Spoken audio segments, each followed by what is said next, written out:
Porque dice Jesús, yo soy el camino, la verdad y la vida. Esa fe, no la fe que cree cuando ve. Esa no es fe. La palabra es lámpara.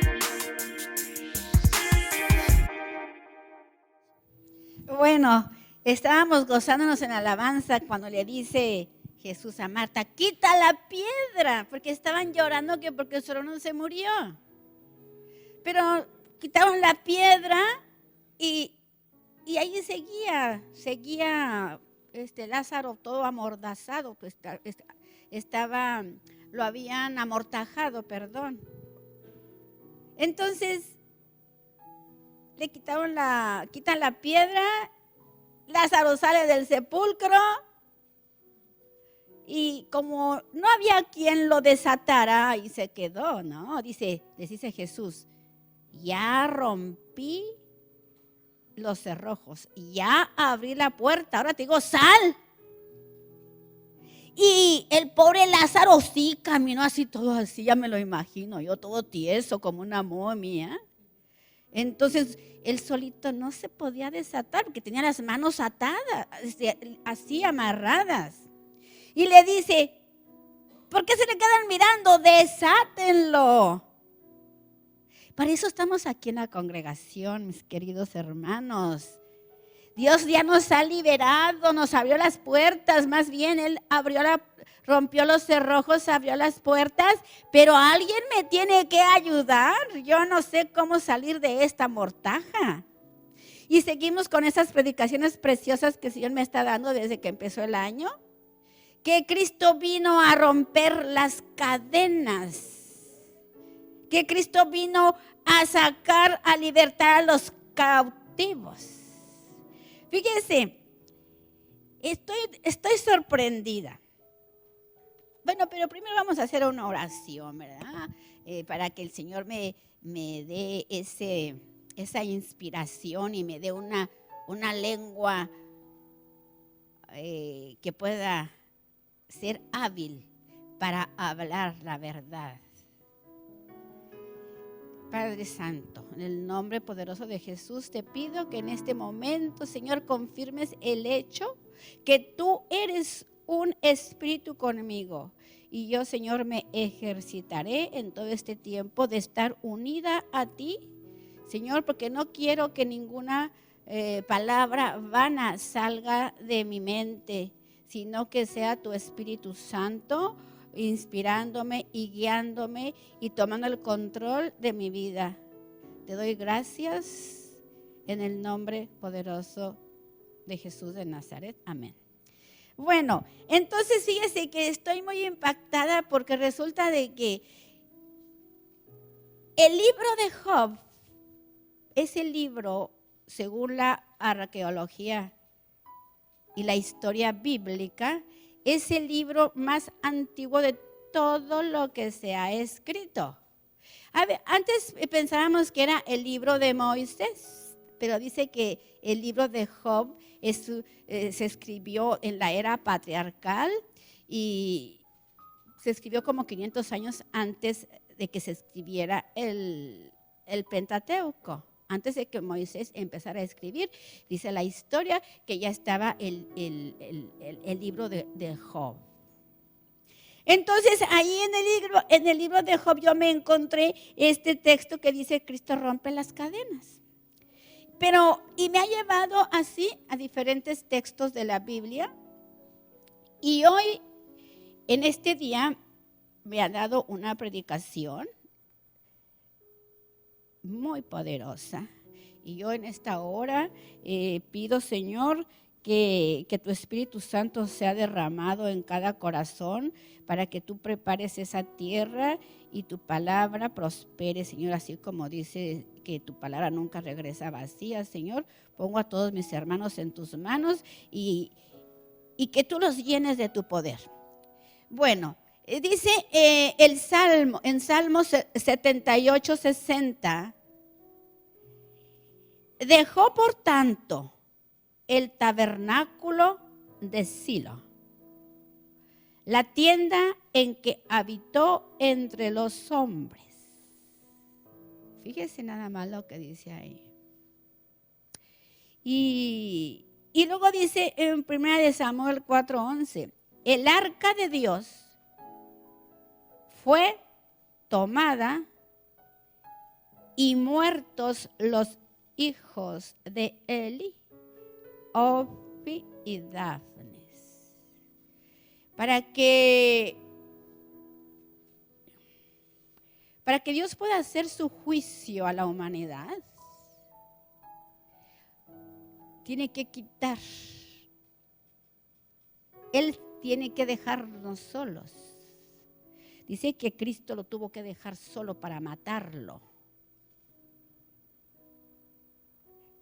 Que Cristo, verdadero Dios y verdadero hombre, voluntariamente se despojó de su gloria para venir como verdadero hombre y verdadero Dios a tomar el pecado de toda la humanidad, hacerse pecado y hacerse maldito para que tú tengas de vida eterna.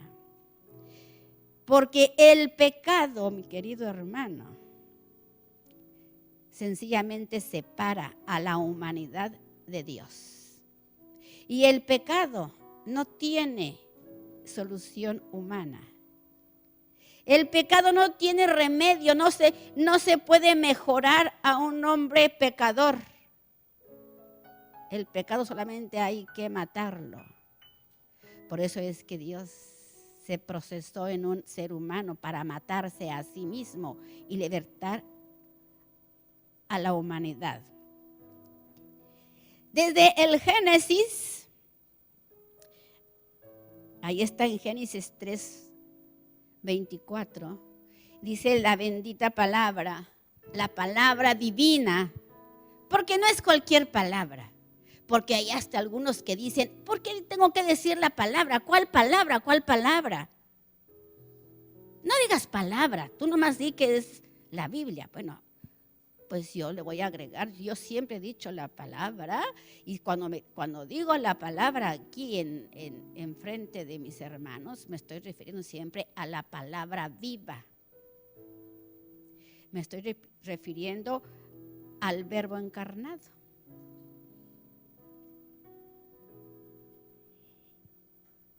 En su palabra bendita dice en Génesis 3:24 que el pecado separa al hombre de Dios. Sencillamente dice que lo echó fuera de su presencia.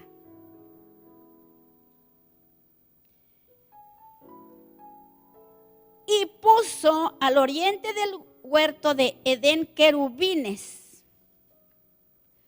Puso querubines ahí en la puerta en el huerto Edén.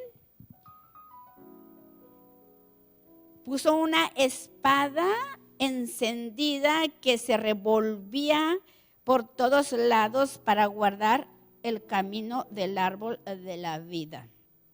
Porque el hombre, una vez que cayó, supo de lo que Dios lo privó. Y a partir de entonces, el hombre siempre quiere alcanzar esa vida eterna por sus propios medios. Por eso Dios la resguardó con una espada. Dice que esa espada se movía así para todos lados, para que nadie se acercara.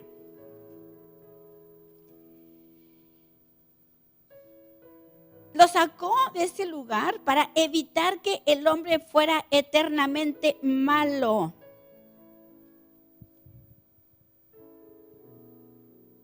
Así que el hombre no puede por ningún medio redimir su alma. Todo el hombre caído perdieron su autoridad. Toda la humanidad perdió su autoridad cuando el primer hombre desobedeció. Dice que él perdió la autoridad y dejó de regir lo creado. todo lo que Dios le delegó al hombre cuando lo puso en Edén, le dijo, tú vas a gobernar sobre todas estas cosas que ves. Todo lo creado vas a gobernarlo. Obviamente, el primero que tiene que ser gobernado por Dios vas a ser tú. Por eso yo te voy a delegar a ti la autoridad para que tú gobiernes toda la creación, inclusive otros hombres.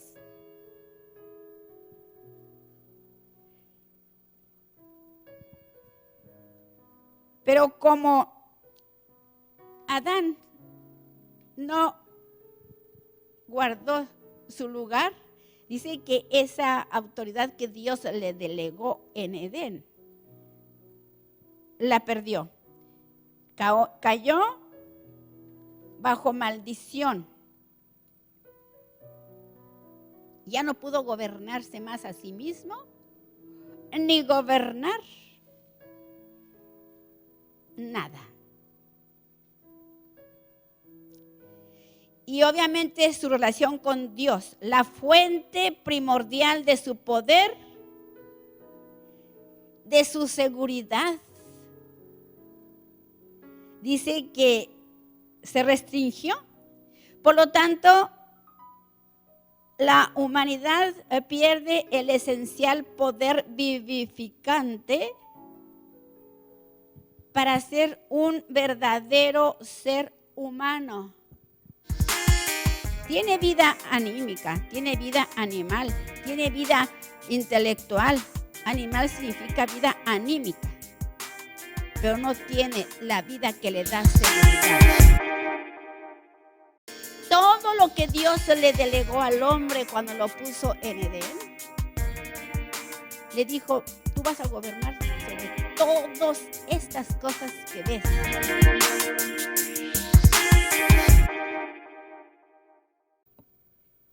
El hombre no puede ser un verdadero ser humano si no tiene ese poder vivificante, esa vida sobrenatural y eterna.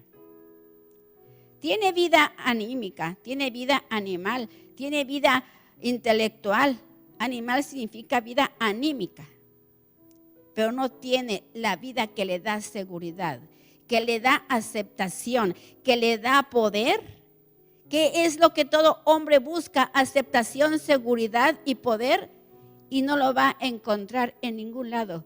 Solamente se encuentra en la vida eterna, porque Dios es complemento del hombre para que sea un ser humano hecho a imagen y semejanza de Dios. Entonces, ese poder que el hombre perdió en Edén, ese poder que perdió para gobernarse, se le dio a una persona siniestra.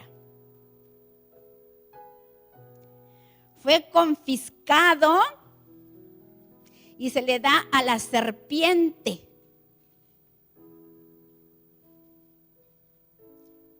Es confiscado ese poder y se le da a la serpiente. Y van a decir, ay, pero esa pobre viborilla, ¿qué tiene que ver? ¿Por qué va a tener tanto poder esa serpiente?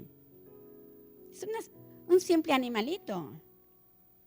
¿Sí? Nada más que, según el Apocalipsis, se confirma que el espíritu que utilizó la forma de serpiente fue el mismísimo Satanás. Porque les quiero recordar que, como dicen, el diablo no es como lo pintan, ¿eh? El dominio que originalmente tenía el hombre ahora recae en Satanás, quien por causa de Adán, Satanás se ha convertido en el administrador de este reino maldito, que es la tierra donde estamos ahora. Es una palabra muy dura. Todos me estarán diciendo, ¿este reino es maldito? Pues sí, Así lo dice la palabra. Entonces, desde que el hombre fue echado de Edén, según la historia de la creación, dice que fue hace más o menos 5,000 años. Desde entonces, Dios ya tenía un plan desde antes de todo, desde antes que sucediera, porque Él ya conoce todo, a Él no lo sorprende nada. Él antes de que las cosas sucedan, Él ya las conoce en su presencia, antes de la ciencia.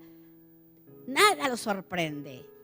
Él ya sabía que al haberle dado al hombre libertad para elegir, iba a elegir otra cosa.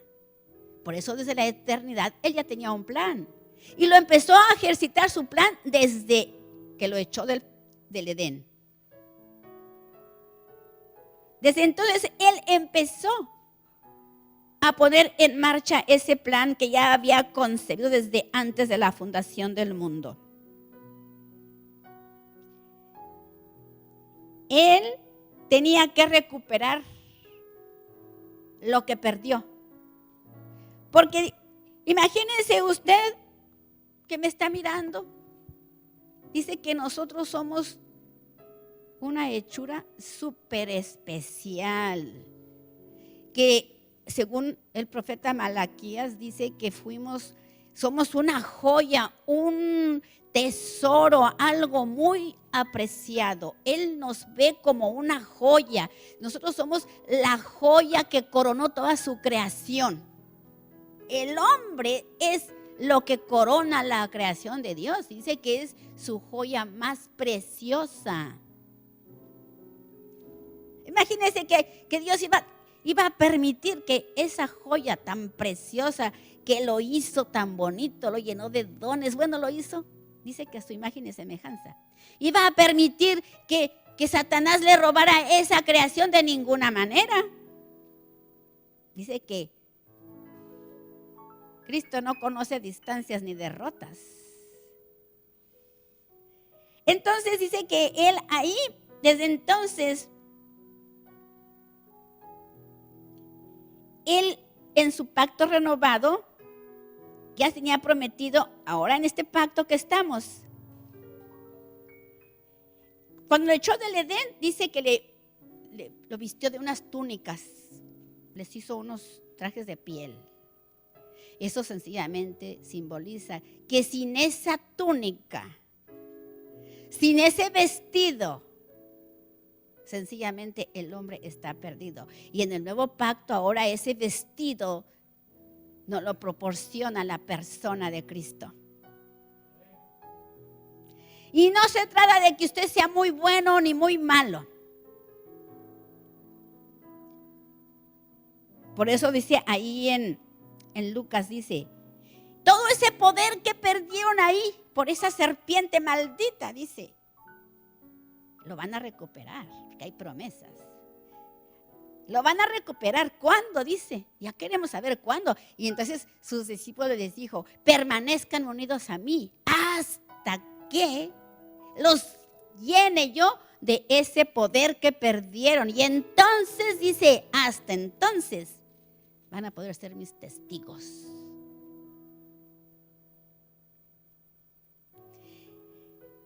Entonces, ¿cuál promesa hizo Dios desde antes de la fundación del mundo? Y lo encontramos en Salmos 68, 18. Por eso este ciclo que estoy predicando se llama Cristo rompe las cadenas. Y dice Salmos 68, 18. Subiste a lo alto y cautivaste la cautividad. Tomaste dones para los hombres, para todos los hombres. No dice, ahí dice para los rebeldes, dice, tomaste dones para los hombres y también dice para los rebeldes.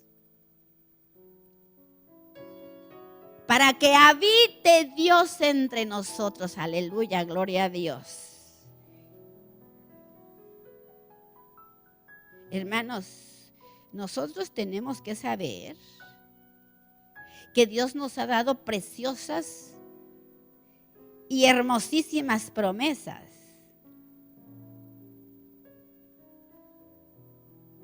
Pero tenemos que ser diligentes, porque dice Cristo, mas ustedes cometen muchos errores, se equivocan por una razón, porque ignoran la palabra, ignoran las escrituras. Y no hay excusa después, porque dice que el pueblo que ha sido salvo, sencillamente, si no tiene conocimiento, se pierde. Y dice en Juan 19:28, rectifica lo que ya Juan sabía. Acuérdense que los discípulos de Cristo que siguieron a Cristo eran judíos. Y ellos conocían sus escrituras.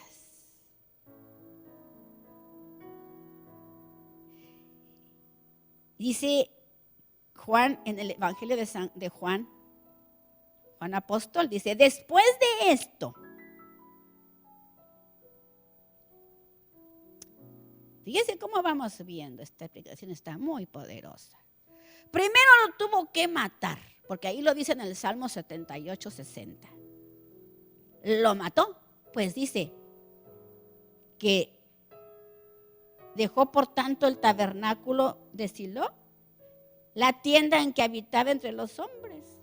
Y dice que tomaba el arca, Dios lo mató. Después de esto, sabiendo Jesús que todas las cosas eran ya cumplidas, dijo, tengo sed.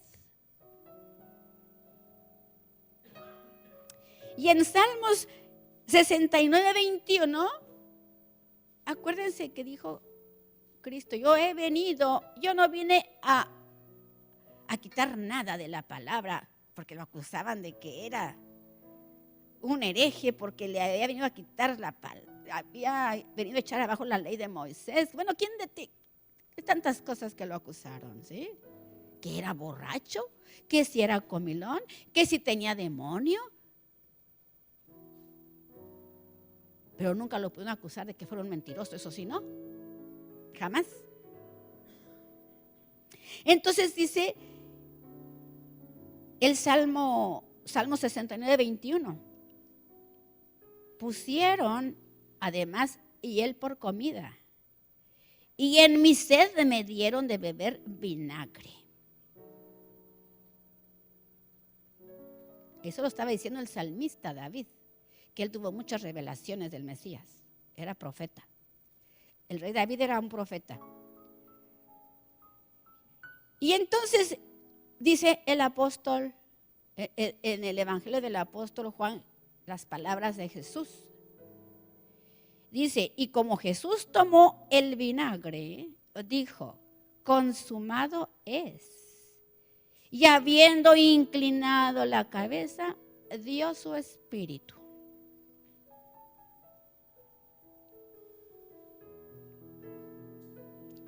Consumado es. ¿Qué es consumado es? En el nuevo pacto, cuando el sacerdote hacía el sacrificio para el perdón de los pecados de todo el pueblo, que lo hacía cada año, preparaba toda la leña y ponía el sacrificio allí, un animalito, sin tacha, un animalito lo ponía ahí. Entonces el sacerdote, si estaba en buena relación con Dios, dice que hacía caer fuego y el sacrificio se consumía. Y si no caía fuego, entonces es que los pecados no habían sido perdonados. Tenían que esperarse otro año para volver a hacer el sacrificio. Entonces, cuando salía el sacerdote y decía, consumado es, ya los israelitas descansaban, si ya nos perdonaron, por lo menos por este año ya se perdonó nuestro pecado. picaban con las lanzas, bueno, le hacían de todo. Pero ¿quién estaba detrás de esos hombres perversos? El mismo Satanás, usándolos. El sacrificio se consumía. Y si no caía fuego, entonces es que los pecados no habían sido perdonados. Tenían que esperarse otro año para volver a hacer el sacrificio.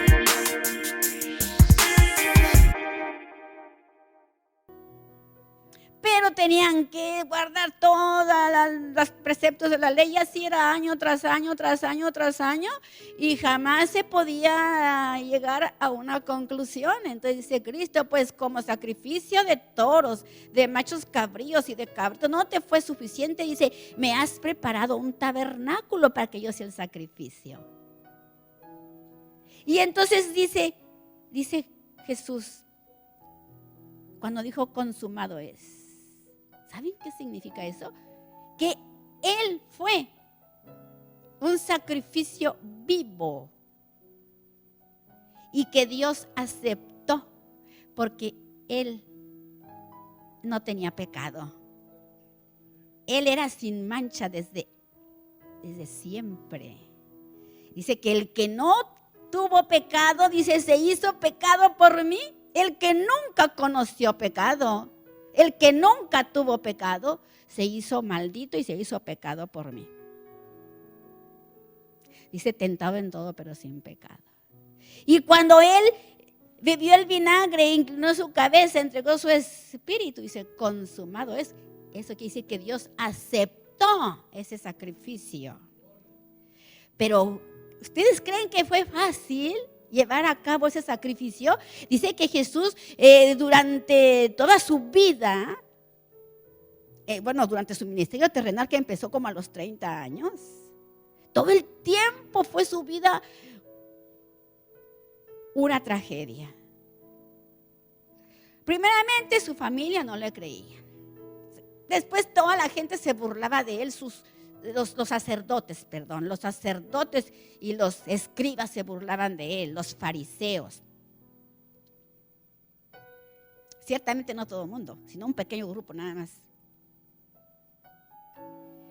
Pero cuando dijo el consumado es, antes él tuvo que librar una guerra feroz con la serpiente.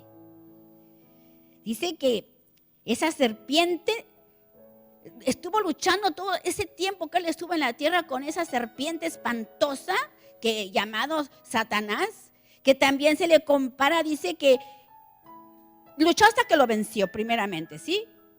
Pero dicen que era como un toro salvaje, estuvo topeteando con él ahí, con un animal bravo, depravado y acorneador. El diablo es una persona, es algo personal, pero lo quieren ver así con la cola y tridente. No, dice que a Jesús le picaban con las lanzas, bueno, le hacían de todo. Pero ¿quién estaba detrás de esos hombres perversos? El mismo Satanás, usándolos.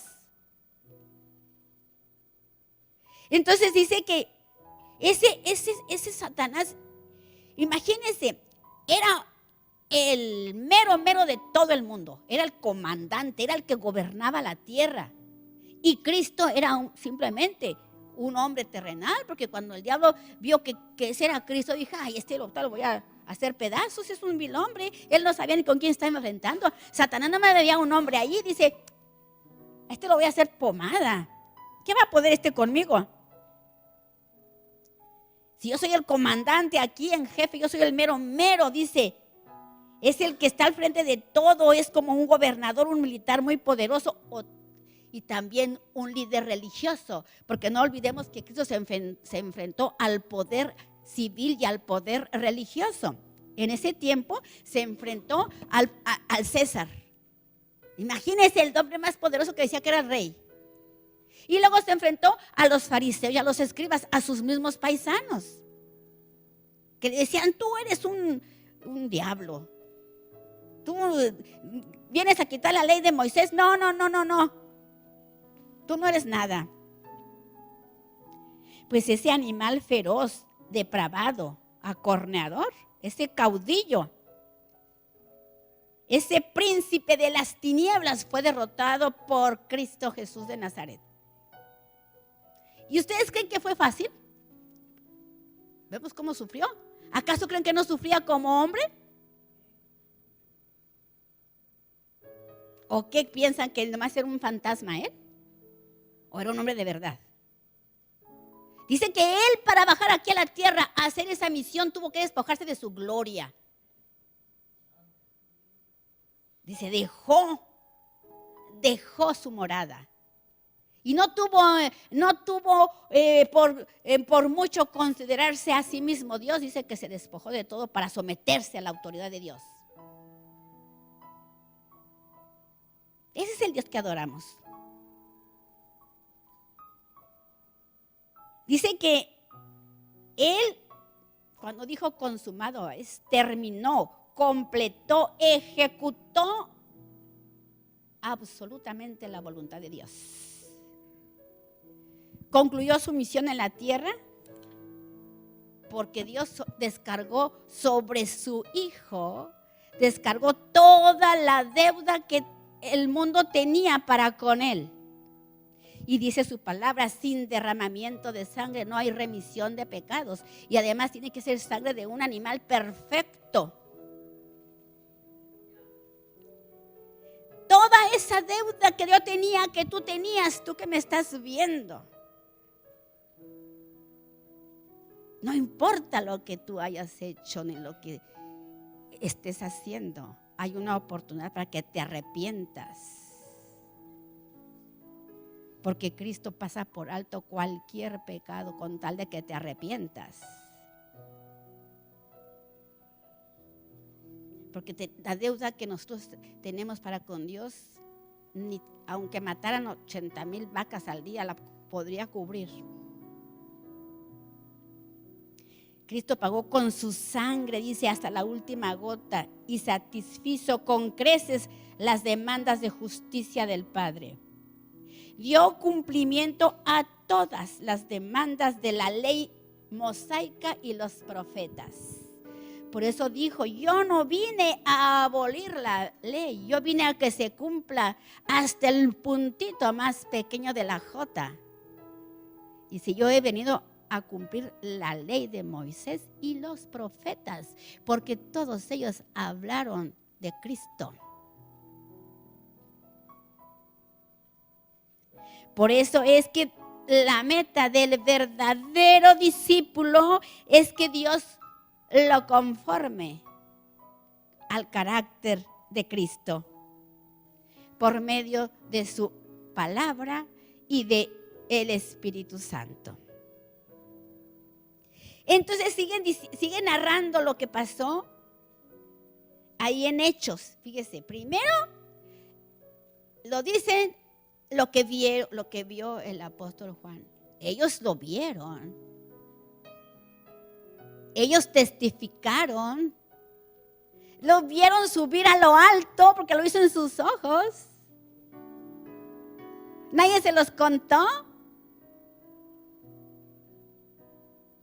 Y entonces, ya en los Hechos de los Apóstoles, dice que, vuelve a repetir, dice, y habiendo dicho estas cosas,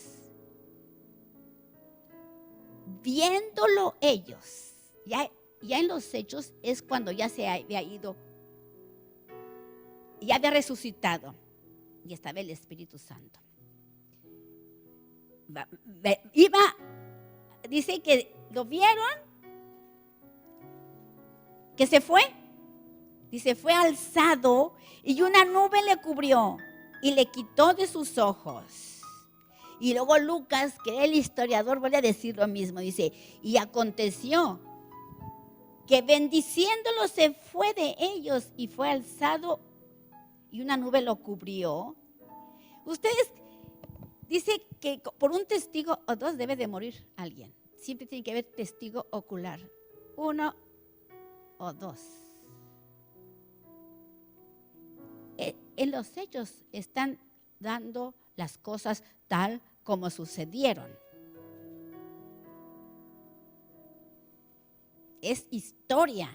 por eso se llama Hechos de los Apóstoles, que son los que vieron, oyeron, vieron y tocaron. O sea, ellos lo vieron y todo lo que vieron ellos y lo tocaron era un hombre de verdad, porque lo pudieron palpar con sus sentidos naturales. El tacto, el oído, la vista. No estaban viendo ningún fantasma. Ellos lo vieron. Y dice Marcos, y el Señor después que les habló, fue recibido arriba en el cielo y se sentó a la derecha del Padre. Y cuando fue María a la tumba, y dice que se le apareció un ángel, ella pensaba que, se le apareció un hombre, no un ángel. Dice que se le apareció un hombre y ella pensó que era el que estaba cuidando las tumbas. Y cuando lo reconoció, ella quiso abrazar. Cuando ella supo que era el Mesías resucitado, lo quiso abrazar y dice, no. Dice, no me toques. Dice, porque aún no he subido a mi Padre. Imagínense usted. No me toques. No, esto es muy grande, hermanos. Entonces el apóstol Pablo, él es el que nos acaba de... Porque él tuvo revelación divina, el apóstol Pablo. Y dice que en Efesios 4, 8, 10 dice, por lo cual, dice el apóstol Pablo, subiendo a lo alto, llevó cautiva la cautividad y dio dones a los hombres. El apóstol Pablo está aquí refiriéndose al Salmo 68, 18. Y dice, ¿y qué fue lo que subió? ¿Y qué subió? Dice, subió lo que también bajó. Porque antes de subir, dice que también había descendido primero a las profundidades más bajas de la tierra. ¿Cuáles son las profundidades más bajas de la tierra?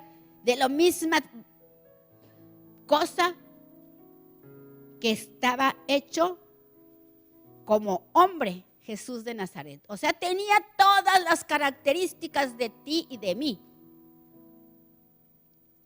Para que no pensemos que Él venció el pecado porque era Dios. Sí, era Dios y hombre verdadero. Por eso la palabra, Dios y hombre verdadero. Si no creemos ese principio, entonces siempre vamos a decir, no, es que yo, aunque dicen que Cristo fue como yo, pero no, yo no creo que fue como yo, porque yo no puedo vencer el pecado. Bueno, pues entonces sigue dudando.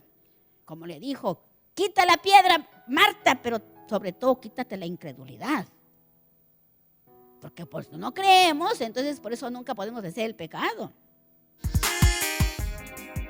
Porque solamente cuando comprendas este principio vas a saber lo que es vivir en libertad.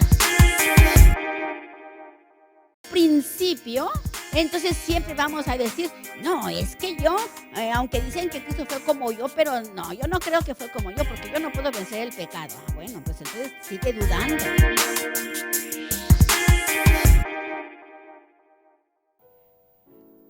Esos hombres de Dios, que a veces también los idealizamos, decimos, es que Job, ¿por qué fue tan grande? Es que Pablo, bueno, Job era muy viejo, pero Pablo y David, es que esos, y Abraham, es que esos eran extraterrestres, esos sí pudieron vencer porque eran extraterrestres, eran diferentes que yo, pero no, todos los patriarcas, el rey David y Job, todos ellos tenían la naturaleza pecaminosa. Dice que mismo Dios le dijo a Satanás, hombre más recto en toda la tierra no hay como mi hijo Job, como mi siervo Job. Y también dijo después Cristo de Juan el Bautista, dijo, de todo hombre, de mujer, o no hay otro como este. Y eso que Juan el Bautista un solo milagro no hizo. Pero todo lo que dijo del Mesías era cierto. Esos hombres, Pedro, Job, David y no sé qué tantos más, Pablo, como hombres, ellos tuvieron revelación del Mesías. Y no por eso iban a ser automáticamente salvos. Tenía que morir Jesús para que ellos adquirieran la vida divina. Ellos tenían una vida natural y en esa vida natural Dios puede hacer muchas cosas. Pero se necesita la vida divina del Cristo resucitado para que tú tengas vida eterna. Es que es muy grande la obra que Cristo hizo. Decía el salmista,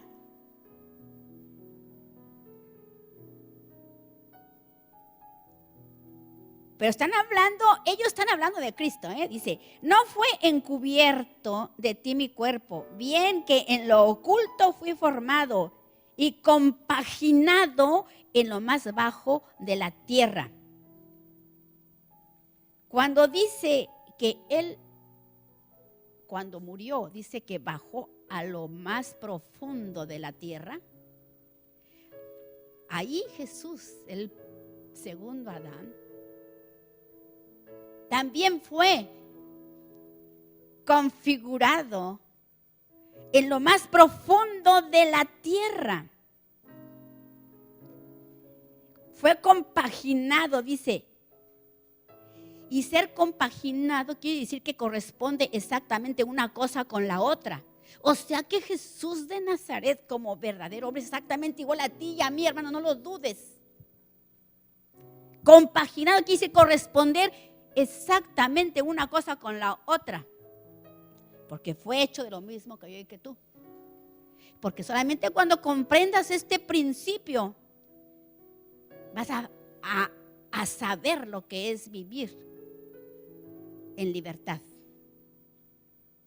Entonces dice que Dios es verdadero hombre y verdadero Dios. Y luego en Job 10, 8, 9 dice, tus manos me formaron y me compusieron todo en contorno. Dice que el contorno es una proyección de lo que está en la mente divina. O sea, a mí Dios, por eso dice, Él me formó antes de la ciencia. Ya me tenía en su mente divina. Ahí me concibió y luego me dio forma. Entonces Job dice, me hiciste tan hermoso y ahora me vas a deshacer. Cuando estaba Job sufriendo su tormento, ¿me vas a deshacer? Y dice que la misma expresión dijo Cristo, Padre, ¿por qué me has abandonado? Cuando se juntó todo el infierno contra él, para destruirlo. Más bien para destruir el infierno, para destruir a Satanás. Era mismo Cristo en nombre. A Él sea toda la gloria.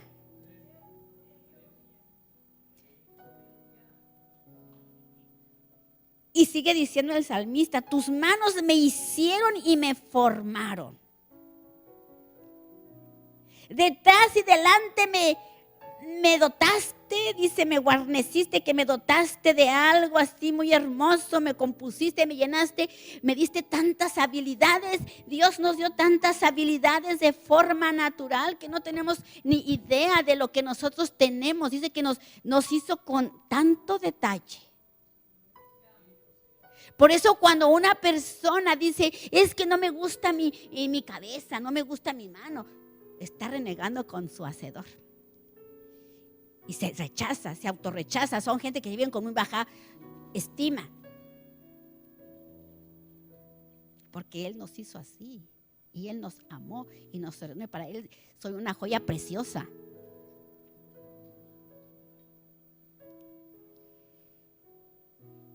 Entonces sigue diciendo aquí el salmo. El salmista: cantaré a Jehová porque me has hecho bien. Acuérdate ahora, dice, que como a lodo me diste forma y ahora me vas a volver polvo. Pues sí, te voy a volver polvo porque te voy a deshacer ese cuerpo tan hermoso que te di, tan lleno de cualidades. Es un cuerpo anímico. Pero yo quiero darte la vida eterna, la vida divina. Quiero ser tu complemento. Quiero que me incluyas en tu vida. No nomás que vivas con tu inteligencia, con tu cuerpo hermoso que tienes. Quiero que me incluyas porque yo soy complemento tuyo, dice el Señor.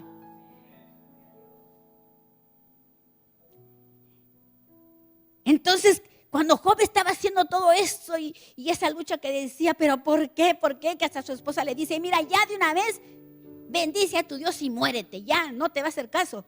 Y él dice, mujer insensata, ¿qué? Nada más voy a recibir lo bueno y lo malo, ¿no? Y no renegó, pero sí lo llevó a reconocer porque estaba acomplejado. Job estaba acomplejado de superioridad, porque él era muy bueno. Y él pudo exclamar en Job 12:18, dice, Él rompe las cadenas de los tiranos. ¿Ah? ¿Y de quién estaba hablando? Porque dice después en el 19, dice, yo sé que mi Redentor vive. Al fin hasta que reconoció que era un hombre humano. Aunque era perfecto, no tenía la vida eterna, no tenía la vida divina. Dice que no había otro hombre en todo el globo de la tierra cuando Satanás lo fue a acusar. Dice, no lo toques. Mira, te voy a decir que le toques todo, pero no le toques la parte donde yo vivo ahí con él. Ahí me lo dejas en paz. Hasta que Job se humilló y dijo, ay, Cristo rompe las cadenas, Él rompe las cadenas. Y después dice, yo sé que mi Redentor vive y al fin se levantará sobre el polvo y después de deshecha esta mi piel, en mi carne he de ver a Dios. O sea, yo a Dios lo tengo que experimentar en mi carne. Aquí es donde Dios quiere trabajar, transformar esta carne. Porque esta carne y esta sangre y esta inteligencia no van a heredar el reino de Dios. Esta carne y esta sangre tiene que ser vuelta en polvo para que salga el cuerpo glorificado. Entonces dice, yo sé que lo he de ver en mi carne, dice, y al cual veré yo mismo. No me la van a contar. Por eso es de que ahí en la primera carta de Juan dice, lo que ha sido desde el principio, lo que hemos oído, lo que hemos visto, lo que hemos observado y palpado, eso les venimos a enseñar. Porque uno ve, oye y palpa con un propósito, para que des un giro a tu vida, no para que te sigas quedando igual diciendo, como Job, cuando conoció que nada más era un hombre, dice, ay, Dios mío. Dice, nada más te conocía de oída, pero no lo había experimentado. Pero ahora que te he experimentado, ahora te he visto con mis propios ojos.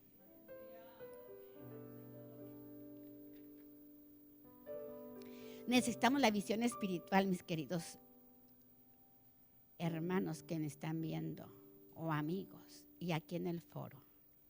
Necesitamos visión espiritual, celestial, que nos quite el velo del error. Es necesario que hagamos una elección si quieres disponer de esa vida divina, porque esa vida celestial y eterna solamente está para los que obedecen. Entrega tu corazón a Cristo y no te resistas más. Somete tu voluntad a Dios para que puedas decir, Señor, hágase tu voluntad y no la mía. La gente que estaba y rinde toda tu vida a Dios, porque dice que la gente que estaba ahí sentada escuchando, llegan la familia de Cristo y le dicen, oye, allí te buscan tus hermanos. Y les pregunta, ¿quiénes son mis hermanos y mis hermanas? Dice, los que hacen la voluntad de mi Padre. No te resistas más, mi hermano. Entrega toda tu vida a Dios. Porque cualquiera que deje casas, madre, hermanos, padres, hijos, por seguirme a mí, no se irá de este mundo si no recibe 100 veces más de lo que dejó. En esta hora puedes abrir tu corazón y decirle al Señor, perdóname, Señor, me arrepiento porque antes te conocía de oídas, pero hoy mis ojos te ven. Y haga una decisión. Que Dios los bendiga.